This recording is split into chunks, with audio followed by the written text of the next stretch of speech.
making a family favorite, something that we used to make a lot growing up. We're making cinnamon rolls. First thing we're gonna do is mix together oatmeal, boiling water, and butter. And we're gonna set that aside and let it cool down. While that's cooling down, we're gonna mix together warm water and some sugar. Add yeast to it. We're gonna stir that together. Now set this aside and let the yeast activate. Once your oats and butter mixture is lukewarm, pour it into your mixing bowl and add brown sugar and salt. We're gonna mix that together. By now the yeast and water and sugar mixture should look like this, so we're gonna put that in here too. Mix it together, and you wanna add about half of your flour. Stir that in. Once that's stirred in, you can add more flour and start kneading it in. Slowly keep on adding flour and kneading it in. Knead in flour until your dough kind of looks like this. We're gonna cover it with a towel and set it aside at room temperature to let it rise. Once the dough has risen, double in size. You're gonna take the pan that you want to put the cinnamon rolls in. It should make a 9x13 pan full of cinnamon rolls. Grease the bottom and the sides with butter. Flour your surface and bring your dough out on the surface. Knead it down a little. We're gonna roll it out. Once you have it rolled out into a nice sized triangle, spread your butter over it. Once you have the butter spread over it, spread your brown sugar over it. And lastly, sprinkle cinnamon over it. And we're gonna roll it up. Pinch the edges together so they stick. Instead of using a knife, I'm gonna use a thread and do that to cut them.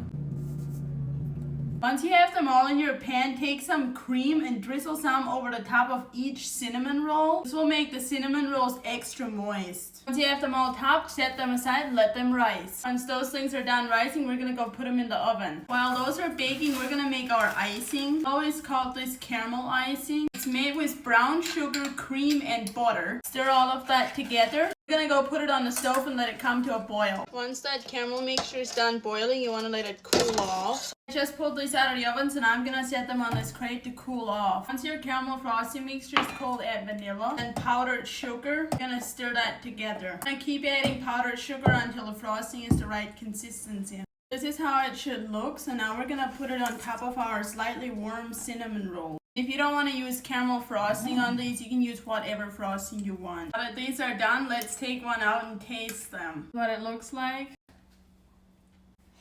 It is really good. These things are always really soft and delicious. If you want the cinnamon roll and the frosting recipe, both of them are in my Amish cookbook if you click the link on my profile. Enjoy!